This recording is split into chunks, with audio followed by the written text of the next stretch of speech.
What happens when a 27-year-old spoiled man-child suddenly has to go back to school? That's exactly the wild ride we're jumping into with Billy Madison. This story is packed with silly pranks, awkward comedy, and a grown man eating glue with first graders. Billy Madison is 27 years old, but you'd never guess it. He spends his days drinking, pulling ridiculous pranks with his friends, and staring at magazines his dad wishes would disappear. He hasn't grown one bit since middle school, and it drives his father Brian crazy.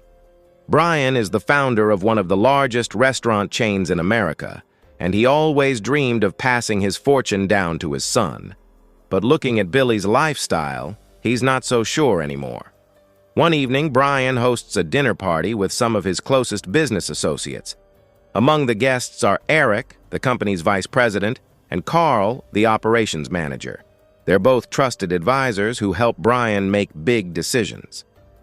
Brian wants to use the dinner to announce his retirement, but every time he starts to speak, Billy interrupts with childish antics. Eric, who despises Billy, makes faces at him under the table, causing Billy to yell gibberish like a little kid. Embarrassed and furious, Brian finally shouts at Billy to get out. Later, Eric takes advantage of the situation, listing all of Billy's immature behavior to Brian and convincing him that his son could never handle the business. Carl tries to defend Billy, saying there might still be hope, but Eric shuts him down. In truth, Eric doesn't want hope. He wants the company for himself. That night, Brian calls Billy into his study with some devastating news. He's decided to hand the company over to Eric, who he believes is the most competent to run it. Billy is stunned. His father has never denied him anything before, let alone the family empire. He protests, calling Eric cruel and uncaring, but Brian stands firm. Then comes the real bombshell. Brian admits that when Billy was in school, he bribed teachers to pass him. Every grade Billy ever completed was bought. Even in second grade, when Billy spelled back as B-A-K, he still moved forward. In reality, Billy isn't even a high school graduate. With that truth, he has no argument left. Desperate to prove himself, Billy makes a bold deal. He promises to redo every grade from 1st through 12th, spending 2 weeks in each. If he passes them all, Brian must hand over the company.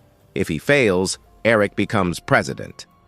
Amused, Brian agrees and makes arrangements for Billy to start immediately. The next morning, Billy's maid Juanita packs him a lunchbox and sends him off to catch the school bus. The bus driver zooms past without stopping, forcing Brian to drive him to school. There, the first person Billy sees is Veronica, a third-grade teacher who instantly recognizes him as the spoiled rich kid he used to be. She isn't impressed. Billy then joins his first-grade class, and surprisingly, he fits in perfectly. He listens to story time, plays dodgeball, takes naps, and even has trouble using the tiny children's urinals. Despite being much older, his personality is just like theirs. After school, one of the kids' moms flirts with Billy, even more intrigued when her son announces that Billy is his classmate. Over the next 2 weeks, Billy becomes popular with his classmates and his teacher, Miss Lippy. Of course, he still eats glue, argues with kids about video games, and draws silly pictures, but overall, he enjoys himself. On a drawing test, he creates a giant blue duck, passes first grade, and celebrates by throwing a graduation party. Instead of candy, the piñata is filled with Rolex watches and expensive chocolates. His father, who had little faith, is surprised and impressed. The only one unhappy is Eric, who secretly assigns the school janitor to spy on Billy. Second grade proves more difficult, especially with spelling tests. Billy faces off against a little girl in a spelling competition. To everyone's surprise, he wins by correctly spelling the word couch. With that victory, he passes and throws an even bigger party with water slides, inviting all his friends. Eric lurks in the background, planning his next move. Third grade brings a bigger challenge. Veronica turns out to be his teacher. Though she clearly dislikes him at first, Billy goes to class just to see her. He acts out constantly to get her attention, even doodling half-naked women in his notebook. Annoyed, Veronica asks him to write words on the chalkboard in cursive. He does fine at first, but completely fails to write the letter Z. She mocks him in front of everyone, humiliating him. Billy shouts that he hates them all and runs home. The next morning, he pretends to be sick to skip school. Juanita threatens that if he stays home, he'll have to help shave her armpits. Horrified, Billy chooses school. Luckily, Veronica is absent that day, and Principal Anderson takes over the class. On Valentine's Day, Billy receives a pile of cards, proving he's the most popular guy among his classmates. After school, Billy and his friend Ernie hang out at home.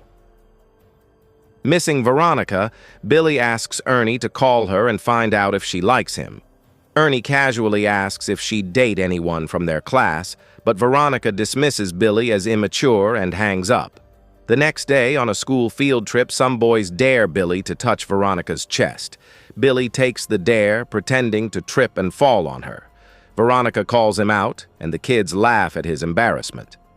Later, Billy notices Ernie standing alone. He's wet his pants. To save his friend from shame, Billy wets his own pants and declares that peeing yourself is cool. Suddenly, every kid follows his lead. Veronica sees this act of kindness and begins to warm up to Billy. When Billy passes third grade, he throws yet another massive party, bigger than the previous ones combined. Veronica attends, gifting him snack packs. The two wander off, nearly sharing a kiss before Carl interrupts, warning Billy that Eric is plotting against him. Billy thanks him but shrugs it off. From there, he studies harder and breezes through the next 4 grades. When he misses Veronica, he even kisses her photograph. Despite advancing, he still spends lunch breaks with his younger friends, though as the grades get tougher, his time with them decreases. When Billy passes 8th grade, he throws another celebration to mark his entry into high school. At the party, Eric corners Principal Anderson privately. Eric has discovered his secret past. Anderson was once a wrestler who accidentally killed a man by sitting on him too long. If this gets out, Anderson will lose his job. Terrified, the principal agrees to Eric's blackmail. Spread a rumor that Billy bribed his way through the tests. On his first day back in high school, Billy expects to be popular like before. But things have changed. His jokes fall flat, a girl bluntly tells him not to talk to her, and one of the cool kids even dumps curry on his head. Lonely, Billy lies to his younger friends, saying high school is amazing. At home, he reflects on how he used to bully introverted kids when he was popular. He calls one of them Danny to apologize. Danny forgives him, then quietly crosses Billy's name off his personal people to kill list. Soon after, Principal Anderson publicly announces that Billy bribed him to pass. Brian believes it, loses faith in his son, and hands the company over to Eric. Heartbroken, Billy gives up and returns to his old lifestyle of partying and pulling pranks. But Veronica refuses to let him waste his progress. She literally beats him up to motivate him, telling him not to quit. Meanwhile, Billy's 3rd grade friends stage a protest outside the principal's house until Anderson finally confesses the truth about Eric's blackmail. Brian offers Billy another chance to finish school, but Eric objects, claiming Billy missed the 9th grade deadline. When Brian doesn't side with him, Eric threatens to sue. Billy, tired of the games, challenges him to an academic decathlon to settle things once and for all. The winner will control the company. The decathlon is absurd. Eric wins the math test, Billy wins the pie baking round. Back and forth they go until Billy takes a slim lead. In the final round, Billy is asked about the Industrial Revolution and gives a hilariously idiotic answer. Eric is then asked about business ethics, but being unethical himself, he has nothing to say. Realizing he's about to lose, Eric pulls out a gun. Before he can fire, Principal Anderson charges at him in his old wrestling gear. Eric breaks free and tries to shoot Veronica, but before he can, Danny, the man Billy once bullied, appears and shoots Eric instead. At graduation, Billy stands on stage with his diploma. To everyone's surprise, he announces that he doesn't want the company. Instead, he passes the responsibility to Carl, saying he deserves it more. Billy reveals that he plans to attend college to become a teacher. As everyone celebrates, Eric limps away on crutches, humiliated. And that's Billy Madison, a story where a spoiled man-child somehow grows up, finds love, and proves himself in the most ridiculous way possible. Don't forget to subscribe for more recaps, hit the like button, and turn on notifications so you never miss one.